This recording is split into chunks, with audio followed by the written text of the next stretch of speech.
देवताओं के चेहरे पे हमने एक विशेष मुस्कान देखी होगी। और जब नर अवतार में भगवान श्री राम ने वन गमन किया या राक्षसों का वध किया, वनों के कष्ट झेले, तो भी उनके चेहरे पर एक विशेष मुस्कान बनी रही। ये मुस्कान ही हमें आकर्षित करती है सदियों से, लाखों वर्षों से। ये हमें प्रेरणा देती है कि विपरीत परिस्थितियों में हम कैसे जिएं। कठिन से कठिन कार्य करते हुए भी हमारी मुस्कान नष्ट नहीं होना चाहिए। यही वह कहानियाँ हैं जो हमें आकर्षित करती हैं और अपने आप को रामायण, महाभारत आदि पुराणों के पात्रों से जोड़ती है कि कठिन से कठिन परिस्थिति में भी हमारे चेहरे की मुस्कुराहट, शारीरिक गतिविधि बदलनी नहीं चाहिए। कार्य करते हुए एक विशेष मुस्कान सदैव बनी रहनी चाहिए। चेहरे पर अप्रसन्नता, दुख का भाव प्रकट नहीं होना चाहिए। कार्य करते हुए भी हमें एक विषय लय, हड़बड़ाहट का न होना, सुंदरता का ध्यान रखना चाहिए। श्री राम या कृष्ण के कोई भी चित्र देख लो तो वह हर गतिविधि में सुंदर दिखाई देते हैं। तो ये हमें प्रेरणा देते हैं कि हर कार्य करते हुए हम सुंदर दिखाई दें, एक मुस्कुराहट बनी रहे, ताकि हम परेशान न दिखें, उस कार्य का आनंद लेते हुए दिखें,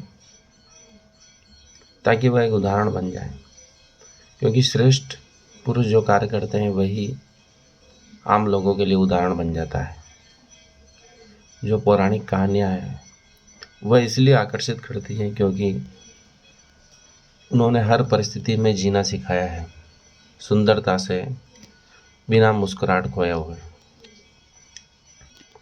क्योंकि मुस्कुराता हुआ चेहरा ही लोगों को आकर्षित करता है, प्रेरणा देता है। इसलिए चाहे परिस्थिति कौन सी भी हो, हमें अपनी मुस्कुराहट नहीं खोना चाहिए।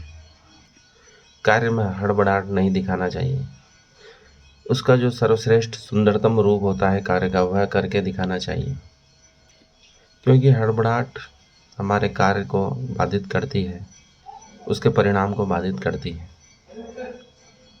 क्योंकि ईंट से ईंट जोड़कर ही भवन का निर्माण होता है। यदि तुम दुख का निर्माण करोगे तो अगला क्षण भी दुख का ही होगा। यदि तुम अभी प्रसन्न हो तो अगला क्षण भी तुम्हारे लिए प्रसन्नता लाएगा। इसलिए जो है अभी है। यदि आप आगे सुखी रहना चाहते हैं तो अपने आप को अभी सुखी बनाओ, क्योंकि अगला क्षण भी इसी क्षण की नींव पर खड़ा होगा। यदि तुम अभी प्रसन्न नहीं हो तो अगला क्षण को यह क्षण दुख का संचार करेगा। यह विद्युत की भांति है। यदि आप विद्युत का प्रवाह इस सिरे से करेंगे तो अगले सिरे तक भी विद्युत का प्रवाह होगा। यदि तुम दुख का प्रवाह करोगे तो अगले सिरे तक, अगले क्षण तक, अगले समय तक भी दुख का प्रवाह होगा। इसलिए जीवन में प्रसन्नता अभी से लाइए। जो भी है अभी है। यदि अभी सुखी हो गए तो बाद में भी जीवन काल सुखमय, आनंद पूर्वक बीतेगा। इसलिए चेहरे पर मुस्कुराहट लाइए और हर कार्य को कीजिए।